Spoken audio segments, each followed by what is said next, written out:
क्या आप food processing business से जुड़े हुए हैं या फूड प्रोसेसिंग बिजनेस से जुड़ के अपना व्यापार शुरू करना चाहते हैं या फूड प्रोसेसिंग बिजनेस के बारे में जानना चाहते हैं? जैसे कि मान लेते हैं पापड़ है, अचार है, अदौरी है, तिलौरी है, दूध प्रोसेसिंग का यूनिट है, मिठाई का यूनिट है, शहद, बेकरी, आटा, सत्तू, बेसन। तो इस तरह के कारोबार से जुड़े हैं तो सरकार इसमें 35% सब्सिडी देती है और अधिकतम लोन 28 लाख तक का है। जी, आपको कुछ नहीं करना है, बस PMFME के पोर्टल पर जाइए, ऑनलाइन अप्लाई और आपका लोन प्रोसेस हो जाएगा। नमस्कार, उद्यमिता मित्र बिहार से अमित मधुकर आज आपको बताएंगे PMFME योजना के बारे में बात करते हैं और इस पूरे प्रक्रिया को शुरू से लास्ट तक स्टेप बाय स्टेप बताएंगे। इस वीडियो को लास्ट तक देखिएगा। अगर चैनल पर नए हैं तो सब्सक्राइब कर लीजिए। आइए बताते हैं कि ये PMFME योजना आपके लिए कितना बढ़िया योजना। इस योजना का लाभ लेकर आप भी एक सफल उद्यमी बन सकते हैं। Prime minister formalisation of micro food processing enterprises scheme है जो भारत सरकार के ministry of food processing government of India द्वारा संचालित है। इसमें भारत के सभी छोटे छोटे उद्यमी जो खाने पीने के किसी भी चीज़ों का प्रोसेसिंग करना चाहते हैं या फिर अपने संस्कृति से जुड़ा हुआ खान पान का कुछ ऐसा चीज़ है जिसको पैकिंग करके लोकल से ग्लोबल तक अगर ले जाने की इच्छा रखते हैं तो ये PMFME योजना आपको बहुत मददगार साबित होगी। इस योजना से आप लाभ लेके अपने व्यापार को एक उड़ान दे सकते हैं।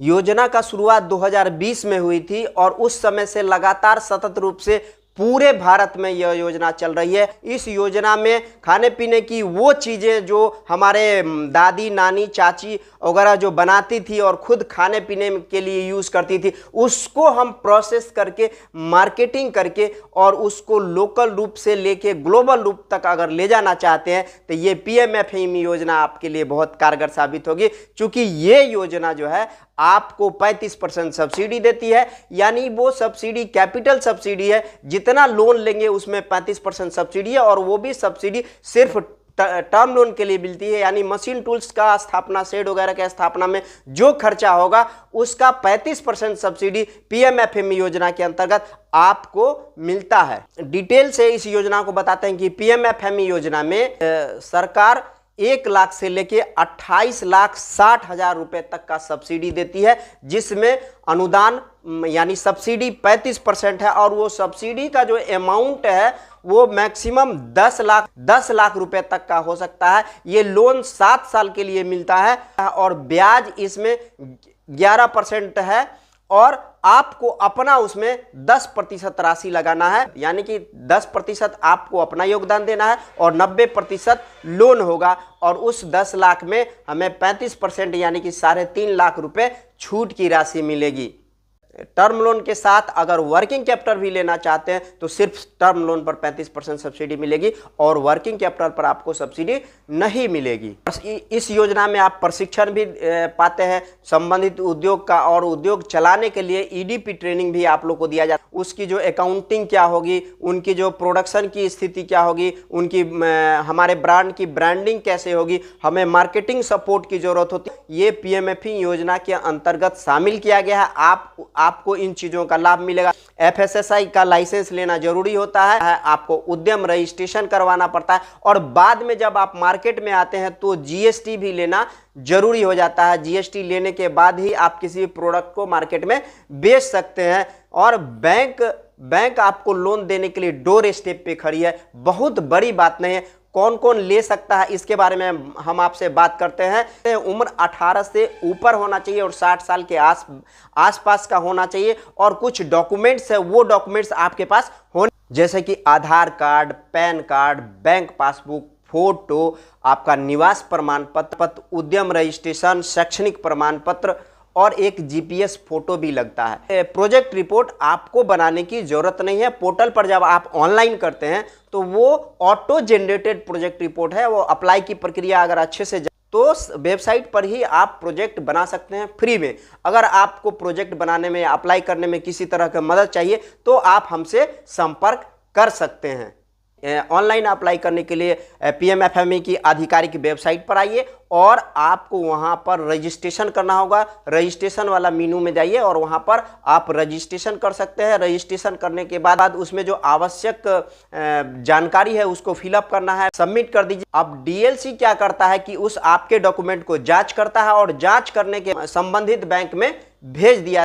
जैसा कि हम जानते हैं कि भारत कृषि प्रधान देश है, इसमें खासकर बिहार कृषि से जुड़ा हुआ राज्य है और यहाँ पे खाने पीने की जो चीज़ें हैं वो बहुत अधिक बड़े पैमाने पर उत्पादित होती है, जैसे टमाटर, लीची, आम, इसके बाद आपको शहद, यहाँ पे गेहूँ, मक्का, चावल और दाल, इन चीज़ों का खेती बड़े पैमाने पर होती है। कि आपके पास जो भी प्रोडक्ट है बिहार में, उन सारे प्रोडक्ट को प्रोसेस करने का एक बहुत बड़ा अवसर है। क्योंकि हम जितना प्रोडक्ट यूज़ करते हैं मैक्सिमम बाहर से प्रोसेस होके आता है और बिहार के लोगों को बिहार का प्रोडक्ट उपलब्ध कराया जाए। बिहार में रोजगार की बहुत अच्छी संभावना बनेगी क्योंकि हमारे पास मैन पावर बहुत ज़्यादा है और हम चाहेंगे कि अगर आप बिहार के उद्यमी हैं तो, या फिर बिहार के बाहर आप रह रहे हैं, अगर स्किल्ड है तो आइए फूड प्रोसेसिंग में इंडस्ट्री लगाइए। शॉर्ट में आपको इस पूरी प्रक्रिया को संक्षेप में समझा देता हूँ कि इसमें आपको कुछ नहीं करना, आपको सिर्फ पता लगाना है कि आपके ब्लॉक में कौन कौन DRP काम करता है, डिस्ट्रिक्ट रिसोर्स पर्सन। ये PMFME योजना का लाभ लेने के लिए DRP का बहाली किया हुआ है। उनका काम है कि उद्यमी के पास जाना, उनके डॉक्यूमेंट्स लेना, उनको उनके प्रोजेक्ट के बारे में समझाना, उनके योजना के बारे में समझाना और योजना को समझा के उनके डॉक्यूमेंट्स लेके उनको ऑनलाइन अप्लाई कराना। OTP वगैरह दीजिएगा, आपका अप्लाई हो जाएगा और अप्लाई बिल्कुल फ्री में होना है क्योंकि वो DRP को गवर्नमेंट पैसा देती है। आपके काम को प्रोसेस करने के लिए थोड़ा सा मानदेय मिलता है, इसलिए आपको कहीं जाने की जरूरत नहीं, किसी को सिर्फ DRP का पता लगा लीजिए।